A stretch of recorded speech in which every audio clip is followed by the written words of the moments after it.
기도하고 시작하겠습니다. 은혜가 풍성하신 아버지 하나님, 이 시간에 저희들이 또 고린도전서 8장을 나누고자 합니다. 성령께서 우리 가운데 계셔서 기록된 말씀의 참 뜻을 깨달아 알고 믿어 저희 믿음이 바르게 자라는 시간 되게 하여 주시옵소서. 참여하는 모든 주님의 귀한 아들, 딸들 위에 하늘의 신령한 것으로 복 주시기를 바라며 예수님 이름으로 기도드렸습니다. 아멘.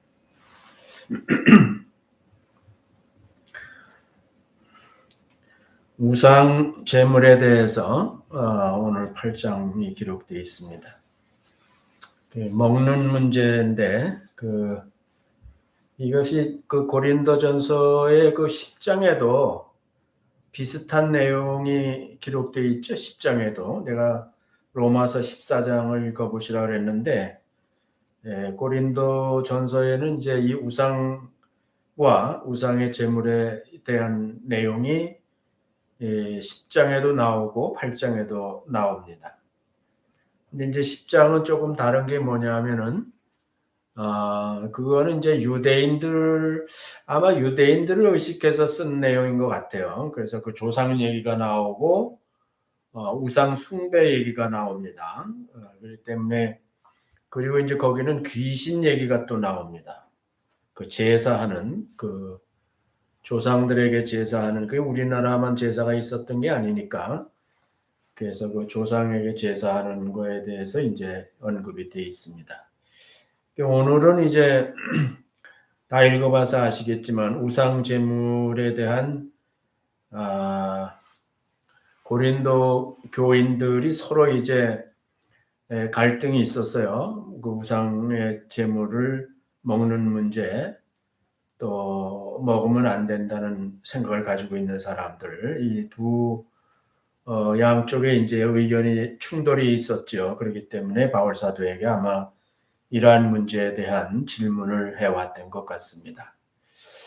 그래서 바울 사도는 거기 구체적으로 누구라고 지적은 하진 않았지만은 가상으로 해서 이제 우상 제물에 대한 예수 믿는 사람들의 그 태도가 어때야 한가 하는 거를 이제 얘기를 하는데 일단은 그 고린도 전서를 쓰면서 바울 사도가 이제 성령님의 감동으로 썼는데 그 내용의 흐름은 전체적인 흐름은 뭐냐면은 이제 기독교 신앙이 이방 세계에 들어갔는데 특히 고린도에 이제 들어가게 됐는데 그 그리스도의 세계와 비그리스도의 세계, 그러니까 세속적인 세계와의 차이가 무언가 하는 것을 이제 보여주고 있는 거예요. 그런데 그 차이를 비슷한 것이 아니라 다른 종교 중에 하나가 아니라 모든 것에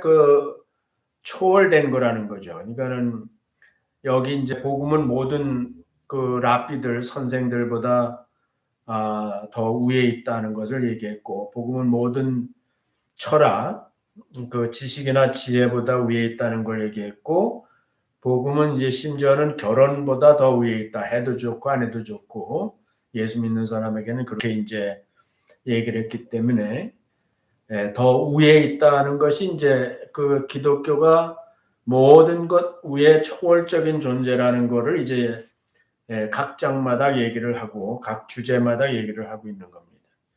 오늘은 이제 모든 우상보다 이 기독교는 더 위에 있다, 이 복음은 더 위에 있다는 그런 관점에서 말씀을 하고 있는 거죠.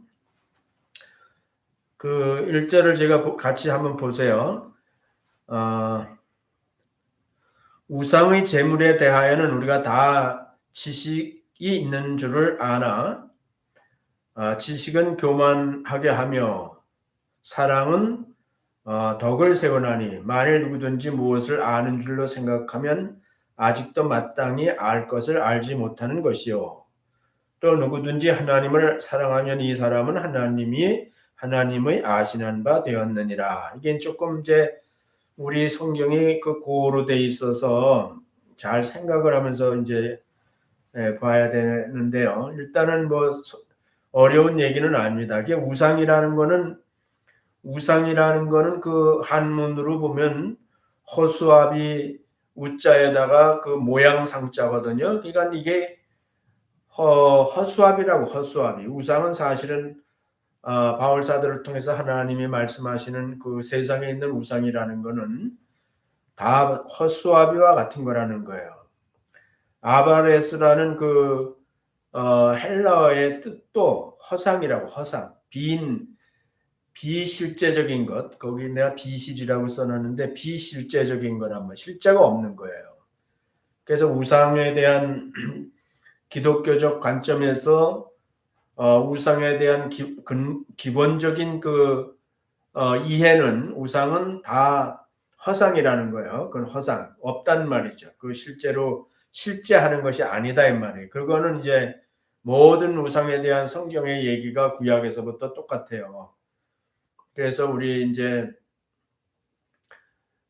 고린도 교회에서는 뭐 우상 그 신전을 중심으로 신을 중심으로 사는 사람들이기 때문에 이런 말씀들은 큰 반향을 일으킬 수 있죠. 그 아데미 신전에서는 이제 그 바울을 죽이려고까지 했으니까 자기네들의 그 생업의 위협까지 느끼고 그 모든 신에 대한 모독으로 여겼기 때문에 바울 사도를 죽이려고까지 할 정도로 이 문제는 당시 사람들에게는 실제적인 문제인데 실제적인 문제의 내용이 사실 허상이라고. 그러니까 그 실제는 다 헛거란 말이에요. 우상을 의식하고 하는 그 모든 것은 다 사실은 우상 자체가 허상이기 때문에 그것들은 다 헛것이단 말이에요.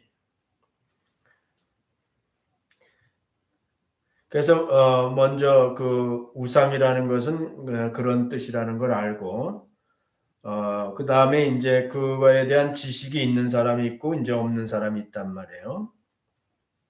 근데 그 그 우상에 대한 지식이 있다고 그래서 아직도 그 관습에 매여 있는 사람들에게 우쭐대면 안 된다는 거예요. 그래서 교만하시면 안 된다는데 PCO라는 거는 우쭐댄다는 거거든요.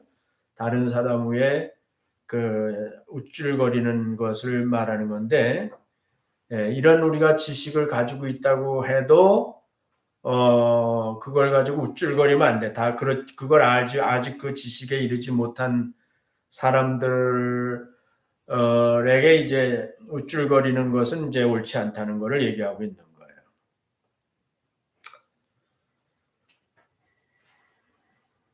근데 이제 지식보다 더 중요한 것이 사랑인데 그 사랑은 덕을 세우는 것이다. 사람들을 이렇게 약한 사람들을 이렇게 세워주는 것이다라는 것을 이제 1절에서 8장 전체에 대한 그 주제 구절 같이 바울 사도가 이미 그 답을 썼어요. 네, 답을 써놓고 그 뒤에 이제 내용들을 다뤄나가고 있는 겁니다. 2절에도 이제 만일 누구든지 무엇을 아는 줄로 생각하면 마땅히 알 것을 알지 못하는 것이다. 뭘 좀 알았다고 그러면은 사실은 예수 믿는 사람들에게 얘기하는 거예요. 예수 믿는 사람들이 뭐 그 지엽적인 그 지식이 좀 있다. 내가 뭘 좀 안다 하면은 사실은 안다는 걸 가지고 우쭐대면은 그거는 진짜 뭘 모르는 거다. 아직 마땅히 알아야 될 것을 모른다는 거예요.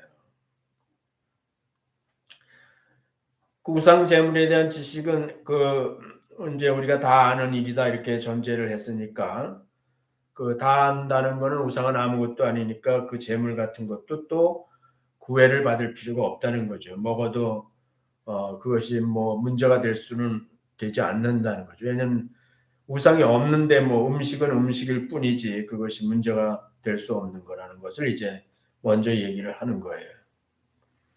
그러나 지식은 자기를 위하면 교만이 되고 예수 믿는 사람들은 그 지식으로 형제를 위하면 덕이 된다. 이렇게 이제 얘기를 한 거죠. 그래서 지식이 있다 그래서 자기를 위한 지식으로만 그 지식을 사용하면은 교만해질 수 있는데 예수 믿는 사람들은 이제 형제를 위해서 그 지식을 써야 된다는 거죠. 그렇게 돼서 덕을 세우는 것이 하나님이 기뻐하시는 거예요. 하나님께서 하나님이 아신다 그런데 이제 하나님을 기쁘게 하는 거예요. 그래서 마땅히 알 것을 알지 못한다는 것은 예수님을 모른다는 거죠. 예수님이 어떤 분인지를 잘 모르는 거죠. 그러니까 진짜 알아야 될 건 예수님을 알아야 되는 거예요. 예수를 아는 지식이 가장 고상한데 예수님을 제대로 알았다면은 그 자기 지식을 가지고 지식이 부족한 사람 앞에 우쭐거리지 않게 된다는 거예요. 왜냐하면 예수님은 그렇게 하시지 않았잖아요. 그래서 예수님은 하나님의 아들이신데도 불구하고 그분이 다 사람들의 눈높이로 당신을 낮추셨잖아요. 그들을 위해서, 그들을 구원하시기 위해서. 그러니까 그런 것들을 모르는단 말이죠. 예수를 모르니까 예수를 제대로 모르는 것이 뭐냐? 영적으로 무슨 어떤 내용을 좀 알았다고 그래서 그걸 가지고 이제 우쭐거리게 되면은 그러면 이제 그거는 이제 알 거를 제대로 모르는 거다 이런 뜻입니다.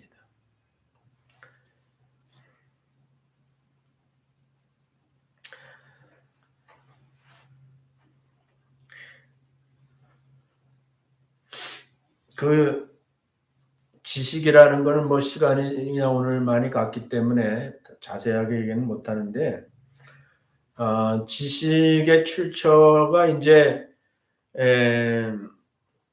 지식을 추구하는데 그 지식의 방향이 둘이에요.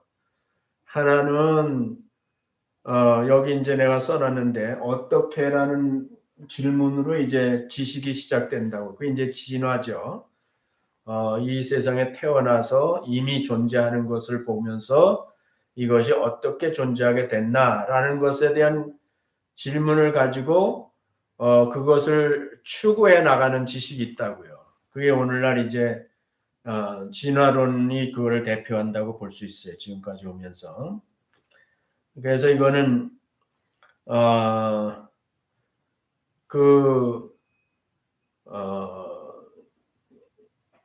어떻게, 그러니까 이게 어떻게 존재하게 됐나, 어떻게 만들어졌나, 이런 것들을 이제 연구하는 거죠. 연구해서 그 내용들을 이제 찾아내고, 그 법칙도 찾아내고, 이제 구성도 찾아내고, 이렇게 하는 것들이 이제 그 지식이 된단 말이에요. 세상 지식이 된단 말이에요.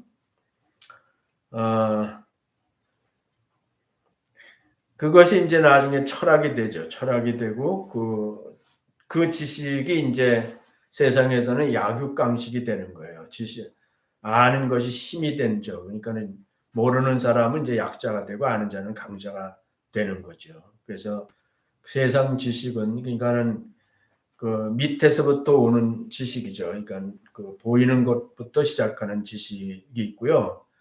왜라는 질문으로부터 시작되는 지식이 있어요. 그거는 이제 보통 우리가 이제 유대인들과 이방인의 차이를 그렇게 얘기해요. 이방인은 어떻게로부터 시작이 그 지식을 추구하게 되고 유대인들은 이스라엘 사람들은 왜로부터 이제 추구하게 되는데 그거는 왜는 이제 창조주를 전제하는 거예요. 하나님이 만드셨다는 것을 전제해서 그런데 이걸 왜 만드셨느냐, 이걸 만드신 목적이 뭐냐라고 접근을 하는 거고 그 하나님을 모르는 창조를 받아들이지 않는 사람, 창조주를 모르는 사람은 이미 존재하는 것에 존재하면서 이게 어떻게 존재하게 됐나 하는 것을 그 추구해 나가는 것이 이제 그 지식의 방향이 완전히 그 반대죠. 그러니까 창조주 하나님을 아는 사람은 모든 것을 하나님이 만드셨고 목적을 가지고 만드셨다 해서 그 목적을 추구하는 거고 하나님의 뜻을 추구하는 것이고 그렇지 않은 거는 이제 그냥 그 물질에 대해서 물질의 존재에 대해서 이제 알아나가는 거예요. 근데 그것도 이제 하나님께서는 이방인에게는 그런 쪽으로 시작을 했지만 결국 그렇게 지식을 쌓아 나가다 보면은 창조주를 발견하게 되는 거예요. 그렇게 해서 이제 이방인들도 하나님을 알게 하는 것인데, 하여튼 그런 그 지식의 방향이 이렇게 다르다는 것을 우리가 이제 알 수 있습니다. 그러니까 이제 알면 알수록 겸손해질 수밖에 없어요. 왜냐하면 알면 알수록 모르는 게 더 많기 때문에 내가 좀 안다고 그래서 그 아는 걸 가지고 우쭐거릴 수가 없죠. 그래서 그 익은 곡식이 그 고개를 숙인다고 그런 말이 있잖아요. 그러니까는 고린도 교회 안에서도 이제 그런 문제 때문에 서로 그 절대적이지 않은 걸 가지고 갈등이 이제 있었으니까 바울 사도가 이런 내용으로 이제 어프로치를 하고 있는 거예요. 그 위로부터 오는 지식, 지혜와 지식은 사실은 그 성경에서는 같이 다룰 때가 많이 있는데, 야고보서 3장 17절 오직 위로부터 난 지혜는 첫째 성결하고 다음에 화평하고 관용하고 양순하며 긍휼과 선한 열매가 가득하고 편법과 거짓이 없나니 화평케 하는 자들은 화평으로 심어 의의 열매를 거두느니라. 이거는 이제 야고보 선생이 기록을 했지만 오늘 이 말씀과 연결을 해보면은 위로부터 오는 지식, 위로부터 오는 그 지식이나 지혜는 그 거룩하고 화평을 이루고 또 관용할 수밖에 없고요. 그 다음에 양순하고 긍휼과 선한 열매가 가득하고 편법과 거짓이 없다 이거죠. 그러니까는 일방적이지 않는다는 거예요. 그리고 화평을 이룬다는 거예요. 그리고 의의 열매를 거둔다는 거예요. 근데 고린도전서 8장에서는 덕을 세운다 그랬죠? 덕을. 그래서 결국은 올바른 기독교 지식은 그리고 그 지식인은 덕을 세우는 것이 중요하다는 거예요. 그 지식을 가지고 교만해져서 우쭐거리는 것은 그건 기독교 밖에서 지식을 사용하는 모습이 되는 것이고 기독교 안에서는 그렇게 지식을 쓰면 안 된다는 거예요. 지금 우상 재물에 대한 지식을 얘기하고 있는 거예요. 모든 지식을 다 얘기하기보다는. 그렇지만 이제 지식 자체가 뭐 우상 재물에 관한 지식뿐만 아니라 사실 그럴 수 있다는 거죠. 4절 보겠습니다. 그러므로 우상의 재물을 먹는 일에 대하여는 우리가 우상은 세상에 아무것도 아니며 또한 하나님은 한 분밖에 없는 줄을 아노라. 비록 하늘에나 땅에나 신이라 칭하는 자가 있어 많은 신과 많은 주가 있으나 이건 실제로 그런 주가 있다는 거 아니에요. 그렇게 사람들이 얘기한다는 뜻이죠. 6절 그러나 우리에게는 한 하나님 곧 아버지가 계시니 만물이 그에게 낳고 우리도 그를 위하며 또한 주 예수 그리스도께서 계시니 만물이 그로 말미암고 우리도 그로 말미암느니라.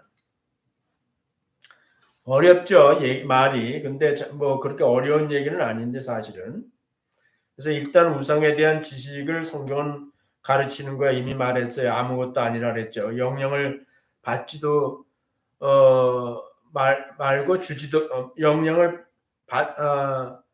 받지도 주지도 못하는 거야.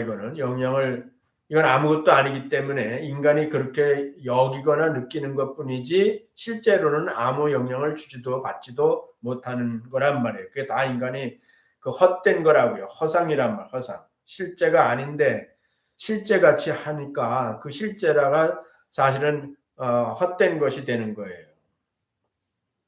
하나님에 대한 지식을 이제 여기서 가르치는 거죠. 우상에 대한 지식은 뭐라고요? 아무것도 아니라고 그거는. 근데 하나님에 대한 지식을 우리가 가져야죠. 한 하나님밖에 없다는 거예요. 하나님은 한 하나님밖에 없다는 거예요. 그리고 그 하나님은 예수 믿는 사람들에게는 아버지가 된다는 거예요. 실제적이라면 실제적인 관계가 맺어졌단 말이에요. 그리고 그분은 만물의 창조자라고, 만물의 창조자. 그리고 우리도 그를 위에서 있는 거라고. 우리가 스스로 존재하는 것이 아니라 하나님이 우리를 존재했기 때문에 우리가 존재하는 목적은 하나님을 영화롭게 한다. 보통 우리가 그렇게 얘기하는데 사실은 하나님을 위해서 우리가 있는 것이다. 그리고 예수님에 대한 지식이 또 나와요. 여기서 예수님 얘기가 또 나오는 거예요. 만물이 그로 말미암은 것이란 말이에요. 주님 때문에 있는 거예요. 만물이 주님 때문에. 하나님께서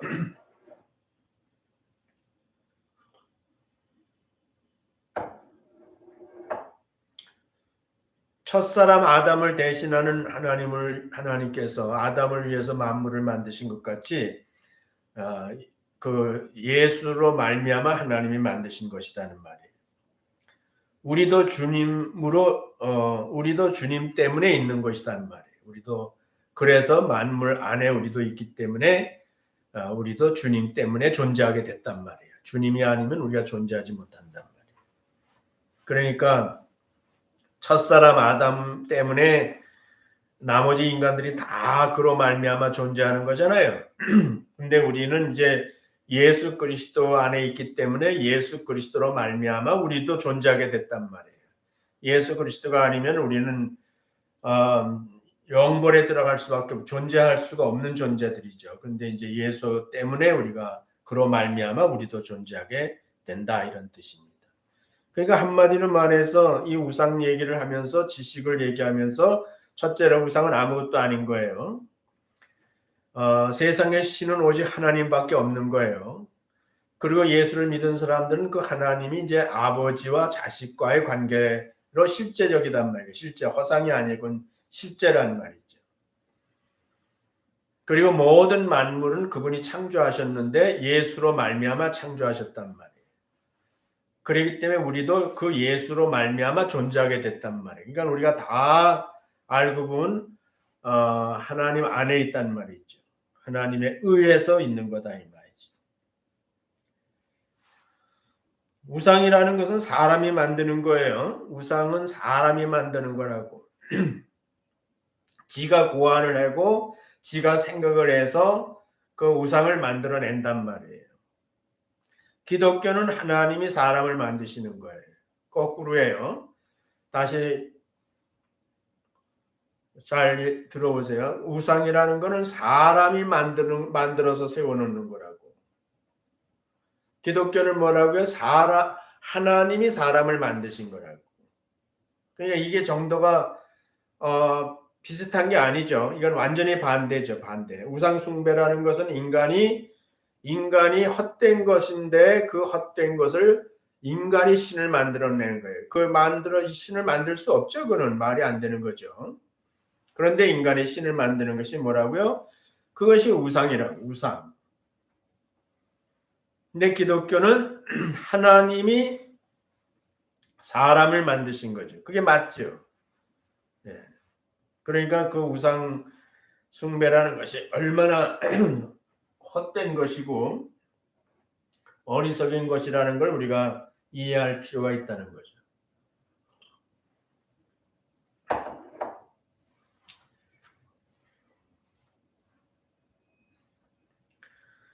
우상은 사람이 만물을 우상에게 바치는 거예요. 그래 놓고는 인간이 이제 이 만물을 그 우상에게 갖다 바친단 말이에요.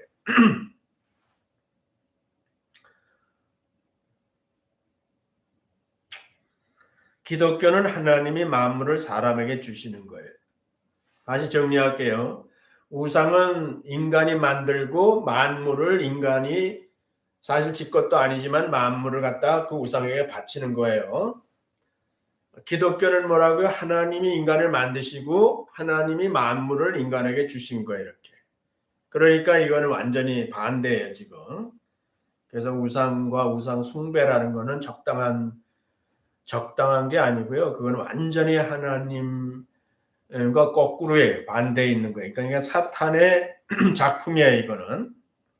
인간을 속인다 그러잖아요. 그래서 인간을 속여가지고 완전히 하나님의 그 질서를 뒤집어 놓는 것이다 말이에요. 그 우상에 대한 말씀은 이사야서가 제일 많이 나오는데 이사야서 대표적으로 41장 29절을 보면 과연 그들의 모든 행사는 우상 숭배하는 거 말이에요. 공허하며 허무하며 아까 화상이라 그랬죠? 그들의 부어 만든 우상은 바람이요 허탄한 것뿐이니라. 이제 바람 같은 거예요. 못 잡잖아요. 그러니까는 인간들이 우상을 만들고 만물을 그 우상에게 바치는 그러한 모습이 이제 이것이 죄죠, 죄. 이거는 절대로 용납될 수 없는 죄죠. 7절, 8절 보겠습니다. 그러나 이 지식은 사람마다 가지지 못하여 어떤 이들은 지금까지 우상에 대한 습관이 있어 우상의 재물을 알고 먹는 거로 그들의 양심이 약해지고 더러워졌느니라. 식물은 우리를 하나님 앞에 세우지도 못하나니 우리가 먹지 아니하여도 부족함이 없고 먹어도 풍성함이 없으리라. 우상에 대한 지식의 정도는 각각 차이가 있는 거예요. 우상에 대해서 완전히 졸업한 사람이 있고 아직도 우상을 학습하는 사람이 있단 말이에요. 우상이 있다는 것에 대해서. 졸업했다는 말은 아까 지금까지 말한 대로 우상은 없다.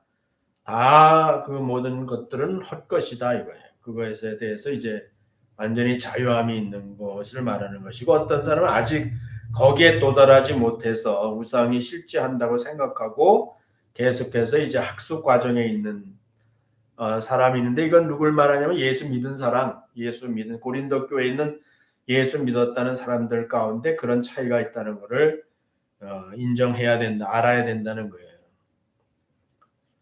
그러니까 그렇지 못한 사람들은 그들의 그 우상에 대한 지식이 관습을 이기지 못하는 사람들이에요. 그 오랫동안 내려온 관습이 있잖아요. 사회 전체가 다 그렇게 구조되어 있단 말이에요. 그러니까 내가 늘 얘기하잖아요. 태국 같은 데 우리 복음 전하는데 태국은 불교거든요. 불교가 그 석가모니가 우상인데 동네 한가운데 큰 절이 있고요. 모든 동네 사람들은 다 그 절을 중심으로 살잖아요. 사람이 태어나서 죽을 때까지 절을 떠나지 못해요. 절과 함께 사는 거예요. 모든 동네 그 대소상 모든 일들이 다 그 스님에 의해서 이루어지는 것이고 그 다음에 절과 관계되는 거거든요. 아침 일찍 일어나서부터 음식을 정성스럽게 하고 또 음식을 못하는 사람은 돈이라도 가져와서 다 새벽에 무릎 꿇고 앉아 있잖아요. 다 사람들. 그러면 이제 스님들이 그 바구니를 갖고 쭉 가면 거기다가 딱 집어넣는 거. 매일 허구한 날 가면 보는 거예요. 우리가 지금 그렇게 사는 거예요. 그러니까 뭐 그런 관습이 태어나서부터 그런 관습 속에 태어나서 그 관습을 배우고 관습대로 살아오던 사람들인데 고린도 교회도 마찬가지거든요. 뭐 고린도에 대한 얘기를 많이 했기 때문에 반복할 필요는 없는데요. 하여튼 그런 처지에 있던 사람들이 예수를 믿었지만은 하루아침에 한순간에 그거를 이길 수 있는 지식이 없단 말이에요. 그 지식은 그 힘이라고 그러잖아요. 힘. 그러니까 그 힘을 가진 지식이 없는 거예요. 들어서는 알 수 있을지 몰라도 실제로는 힘이 없는 거예요. 그래서 그 지식이 힘을 동반하려면은 정말 많은 그런 깨우침이 있어야 되죠. 많은 깨우침이 있어야 되고 성령의 도우심이 있어야 되고 이제 그러는데 아직 그러지 못한 사람들은 그 우상이 존재한다는 것을 실제 하는 것 같이 느끼니까 생각하고 있으면은 우상 제물을 먹는 것에 대해서도 이제 거기 뭐가 실제가 거기 관계되어 있다고 생각을 하니까 그것이 잘못하면은 이제 믿음이 약한 사람들한테는 올무가 될 수 있다는 거예요.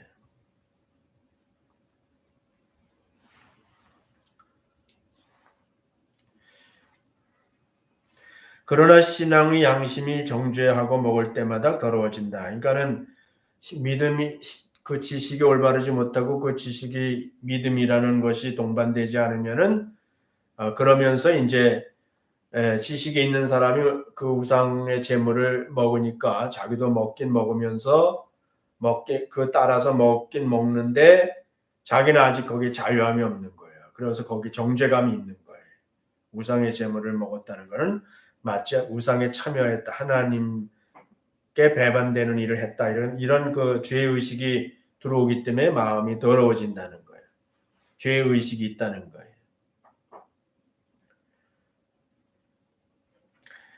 먹고 안 먹는 것은 구원의 영향을 주는 것이 아니에요. 기독교는 우리가 그런 것들은 구원과 상관없어요. 구원의 영향을 주는 것이 아니에요. 물론 구원받은 후에 나타나는 현상일 수는 있어요. 그렇지만 그거는 이제 성화라는 과정이 있기 때문에 다 똑같을 수 없다는 거예요. 그래서 구원에는 영향을 주는 것이 아니에요. 그래서 이거는 하나님 앞에 가고 못 가고 하는 문제가 아니라는 거예요. 하나님 앞에 세우지 못한다는 것은 이제 우리가 하나님 앞에 가고 못 가고 하는 문제가 될 수는 없다는 거예요. 그래서 이런 차이는 우리가 믿음이 우상 제물에 대한 먹어도 되고 먹으면 안 되고 하는 그런 것들은 하나님 앞에는 먹는 사람이나 안 먹는 사람이나 별 차이가 없다. 절대적인 영향을 주는 것은 아니다 하는 것을 얘기하고 있는 거예요. 9절로 넘어가요. 그런즉 너희 자유함이 약한 자들에게 거치는 것이 되지 않도록 조심해라. 너희 자유라는 것은 이제 지식이 있다는 거죠. 그 자유할 수 있을 만한 지식을 가졌는데 그 자유함이 그렇지 못한 사람을 거쳐 넘어지게 하지 말라는, 실족시키지 말라는 거, 조심해야 된다는 거예요. 그래서 여기는 지식이 있는 사람에게 얘기하고 있는 거예요. 강자에게. 그 로마서 14장 읽으셨죠? 강한 자는 약한 자의 약점을 담당하는 거죠. 그러니까는 좀 안다는 사람에게 얘기하는데 10절 지식 있는 내가 우상의 집에 앉아 먹는 것을 누구든지 보면 그 약한 자들의 양심이 담력을 얻어 어찌 우상의 제물을 먹게 되지 않겠느냐. 그렇지 않아도 이 문제가 이제 실제적으로 다가온단 말이에요. 그러니까 우상 그 신전에서 많은 그런 그 프로그램이 있어요. 그럴 때 이제 초청돼서 가거든요. 그 초청돼서 가면 거기에 앉아서 이제 거기서 나오는 음식을 먹게 된단 말이죠. 그러니까 이제 어떤 사람은 뭐 그 우상은 아무것도 아니니까 뭐 그냥 거기에 가서 가는 것도 우상의 신전도 아무것도 아니고 음식도 아무것도 아니고 그냥 뭐 거기서 가서 먹는다고 뭐 잘못될 거 하나 자기 뭐 깨름칙할 것도 없고 그런 정도의 자유함이 있는 사람이 있는데 아직 그런 자유함의 지식에 도달하지 못한 사람들은 그렇지 않아도 그러나 어려운 문제거든요. 그 안 가면 안 가는 거에 대한 불이익도 당하게 되고 뭐 여러 가지 어려움이 있단 말이에요. 그러니까는 그렇게 어려운 숙제 같이 이제 여기고 있었는데 예를 들어서 교회에 다니는 사람인데 이제 그 지도자가 어떤 그 신앙이 좋다는 사람이 거기서 그거를 먹으니까 그거를 핑계대고 저 사람도 먹으니까 나도 먹어야지 하고 자기 믿음은 없는데 그냥 그 사람을 따라서 하면서도 마음에 깨름직하단 말이에요. 자기가 그거 잘못하고 있다고 생각을 할 수 있단 말이에요. 그러면은 이제 그거는 옳지 않다. 그렇게 하는 것은 옳지 않다 이런 얘기예요.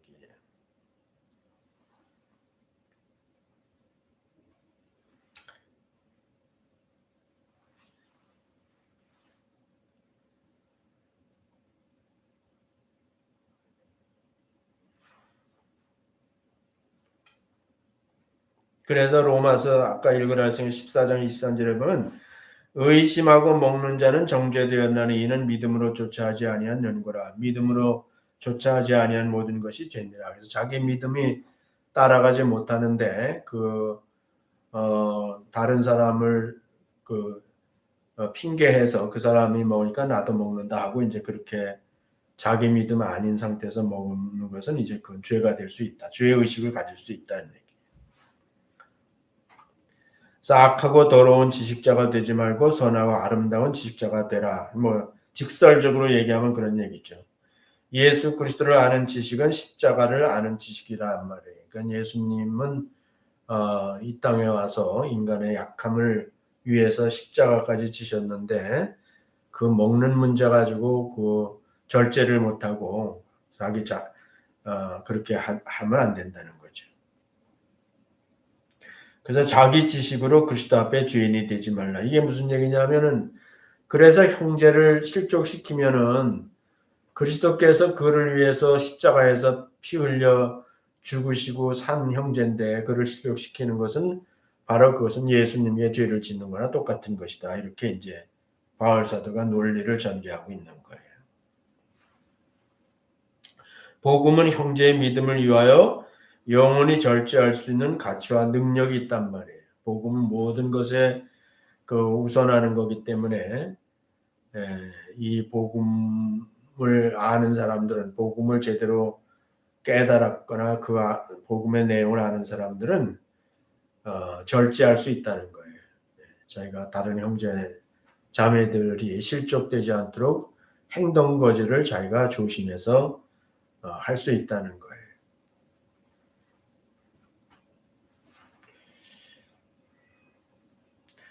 그래서 못 먹으면 지는 것이고 안 먹으면 이기는 것이다 이런 말이 있는 거예요. 못 먹는 사람은 아직 우상에게 지고 있는 거예요. 자기가 우상이라는 것을 인정하고 있는 거기 때문에 안 먹는 사람은 이제 먹을 수 있어요. 자유함이 있어요. 근데 자기가 안 먹는 거예요. 그런 사람이 이제 우상을 이기는 거예요. 이기는 지식을 가진 사람이란 거예요. 못 먹을 것을 먹으면 죄가 되고 못 먹는다고 생각하는 사람이 먹어버리면 죄가 되는 거고 먹을 것을 안 먹으면 먹을 수 있는 사람이지만 형제 자매들을 위해서 안 먹는 것은 덕이 되는 거예요. 그건 사랑으로 하는 거예요. 그 얘기를 하고 있는 거예요, 지금.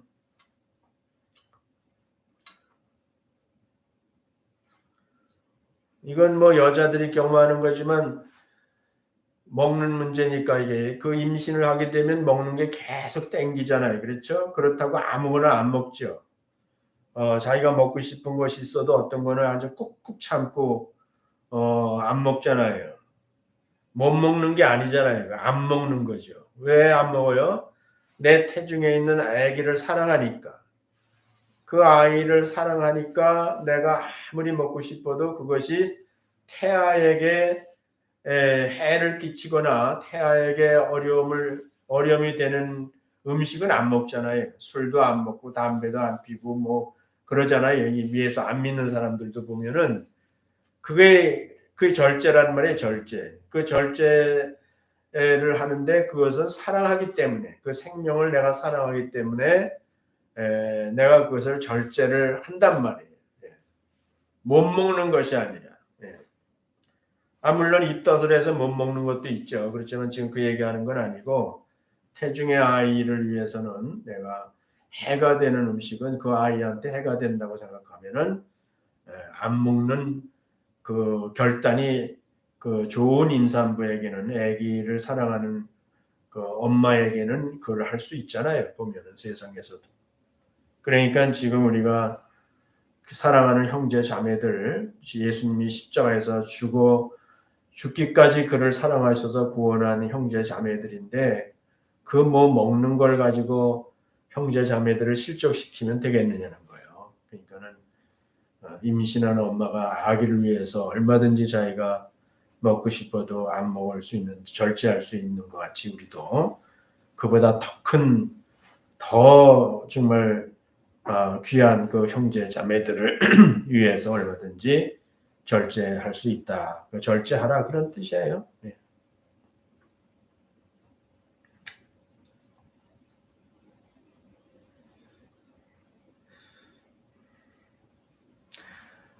그래서 이제 그 요한 사도의 말씀을 빌리면 이런 거예요.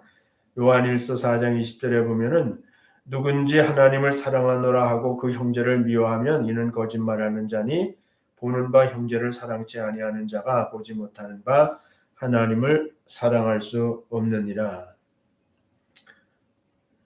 그렇죠. 그래서 우리가 바울 사도는 지금 그 예수 믿는 형제 자매들하고 하나님을 이렇게 지금 요한 사도는 이렇게 동등하게 뒀단 말이에요. 그래서 보이지 않는 하나님을 내가 사랑한다고 그러면은 그 하나님이 사랑하는 보이는 형제를 내가 사랑해야 되는 거예요. 지금 이 우상의 제물에 대해서도 그런 관점에서 우리가 이제 그 형제를 위해서 나는 우상에 대한 지식이 있고 음식에 대한 자유함을 가지고 있지만은 그러나 내가 덕을 위해서 사랑을 위해서 그 형제 자매를 사랑하기 때문에 우리가 능히 절제하며 사는 것이 그것이 아름다운 것이다. 그것이 아름다운 지식이라고 그것이 예수 안에 있는 아름다운 지식인은 그렇게 덕을 세우는데 지식을 쓰지 사람들을 무너뜨리는데 지식을 쓰지 않는다는 거예요. 그래서 지식은 좋은 것이지만은 지식은 귀한 것이지만은 그 어떤 사람에게는 그 지식이 흉기가 되죠. 그 지식을 가지고 사람을 죽일 수도 있어요. 그러나 어떤 사람들에게는 그것이 그 흉기가 아니라 그게 만약 칼이라고 그런다면 그걸로 음식을 만들 수도 있죠. 요리를 할 수도 있고 의사 손에 들어가면은 그 칼로다가 사람을 살리는 수술도 할 수 있죠. 그래서 그 지식이라는 것은 사람을 죽일 수도 있고 살릴 수도 있는 거예요. 그런데 우리는 예수 믿는 사람은 그 지식을 가지고 이 진리의 지식을 가지고 사람을 살리는 사람을 세우는 일에 쓰게 될 때 그것이 바로 그리스도의 지식이다. 사랑이 동반된 참된 진리가 동반된 지식이다. 이렇게 이제 말할 수가 있는 거예요. 그래서 오늘은 이제 뭐 늦게 시작을 했는데 그냥 내가 뭐 다른 얘기들을 많이 줄였어요. 그래서 어쨌든 이 고린도 교회에 지금 그 지식 그러는데 사실은 그 철학이 그 에피쿠르스 학파하고 스토익 학파가 있잖아요. 그것이 헬라 세계에 엄청난 그런 영향을 그 당시에 주고 있었으니까. 그러니까 에피쿠르스 학파가 가르치는 지식하고 스토익 학파가 가르치는 그 지식하고 이렇게 충돌이 일어나는 부분이 있단 말이에요. 그게 지금 마찬가지예요. 지금 에피쿠르스 학파는 이제 신에 대해서 소극적이잖아요. 신은 뭐 있을 수는 있지만 뭐 신이 우리한테 무슨 영향을 주느냐 이거야. 내가 또 신에게 뭐 어떻게 영향을 줄 수 있겠느냐 이 말이에요. 그러니까 우리가 사는 동안에 그냥 자기 자신에 대해서 충실한 게 좋다 이거예요. 그러니까는 그 식도락이라는 것이 에피쿠르스 학파에서 나온 건데 두 가지예요. 그러니까 성적인 생활하고 먹는 거 이거를 우리가 자유롭게 그 즐기는 것이 그것이 덕이다 이렇게 주장한단 말이에요. 그러니까 그런 영향을 받았을 거 아니에요, 사람들이. 그러니까 그런 영향을 받은 사람은 지금 뭐 먹어도 되지, 뭐 신이 어디 있냐 이런 식으로 이제 우상이 어디 있냐 하면서 그렇게 주장하는 사람이 있을 수도 있다는 얘기지. 그러니까 반면에 이제 스토아 학파는 금욕주의니까 범사가 만물이 다 그 창조주, 조물주와의 관계가 있고 인간도 그 만물에 대한 책임이 있다고 생각을 하니까 이제 이 사람들은 금욕주의로 간다. 금욕주의로 가. 그래서 이 두 가지가 이제 다 고린도 사람들이 예수 믿은 사람들은 그런 지식들을 다 자기 나름대로 옳다 그러다는 걸 갖고 있었으니까 그러니까 이제 이 문제에 대해서 우상과 우상의 제물의 문제에 대해서도 양대 그 상반된 지식이 서로 다른 지식이 이제 교회 안에도 영향을 주는 거예요. 그런데 기독교는 그러한 철학적인 지식에 그 기초해야 하는 것이 아니라 예수 그리스도의 그 진리에 기초하는 것이란 말이에요. 그 예수 그리스도의 진리에 기초하는 것은 예수님께서는 아는 것도 중요하지만은 그 아는 것을 그 올바른 지식을 어떻게 무엇을 위해서 사용하는 것이 중요한가에 대해서 가르치고 있는 거니까 그 당시에 뭐 에피쿠르스 학파나 스토아 학파 철학하고는 이건 비교할 수가 없는 거예요. 그런 논리를 가지고 옳다 그르다를 얘기하고 있는 게 아니라고. 기독교는 그런 게 아니에요. 옳고 그름을 규명하는 것은 기독교가 아니에요. 기독교는 그 율법주의가 있고 복음주의가 있어요. 그러니까는 복음주의라는 건 뭐냐면 율법주의를 넘어가는 거예요. 율법주의를 넘어가는 게 복음주의예요. 그러니까 우리는 예수 믿는 사람들은 복음주의잖아요. 우리는 복음을 중요하게 여기잖아요. 그러니까 그거는 뭐냐면은 율법은 판단하는 거예요. 옳고 그름을 판단하는 게 율법이란 말이에요. 근데 기독교는 옳고 그름을 판단하는 것을 넘어가 버리는 거예요. 그래서 예수님이 십자가에서 죽으신 거예요. 옳고 그름을 판단하면 예수님이 심판자로 계셨어야죠. 그런데 예수님은 그러지 않고 십자가에서 그 모든 죄인을 위해서 죽어주시고 율법의 요구를 들어주시고 누구든지 그 예수님을 구주로 그런 것을 깨닫고 구주로 받아들이게 되면 다 하나님의 자녀가 되는 그러한 파격적인 이 세상에는 그런 일이 없죠. 그럴 수가 없는 일이에요. 그런데 하나님께서 그렇게 정하셨어요. 죄에 관해서는 검사가 하는 거예요. 검사만 있으면 돼요. 검사가 죄에 대해서 이제 그 고발하는 것이고 거기에 형량을 구형하는 거거든요. 근데 뭐 법정은 죄인만 있는 검사만 있지 않죠.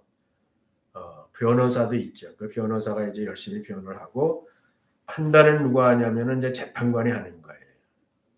그래서 이제 검사만 있으면 다 죽어요. 근데 변호사도 있고 이제 재판관이 있죠. 그래서 변호도 열심히 하지만은 최종적으로 이제 재판관이 결정을 내리는 거예요. 근데 재판관 대신 예수님께서는 하나님께서는 예수 그리스도의 그 변호를 받아들이시는 거예요. 그 예수님이 대신 죄값을 다 치렀다는 그런 근거 있는 변호를 하시니까 아버지께서는 이제 판단을 하셔서 죄인들을 의인으로 이렇게 취급을 해 주시는 거예요.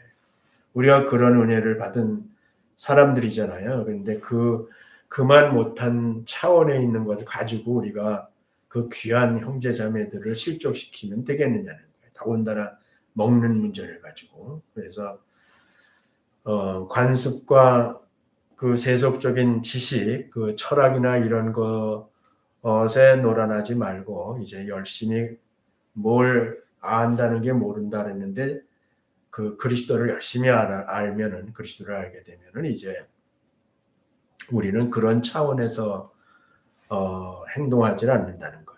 그래서 사람들을 예수님이 구원해 주신 영혼들을 이렇게 잘 양육하고 덕을 세우는 일을 위해서 이제 지식 있는 자들이 강한 자들이 이제 기여하게 될 수 있다. 그것이 이제 기독교라는 말이죠. 그래서 오늘날은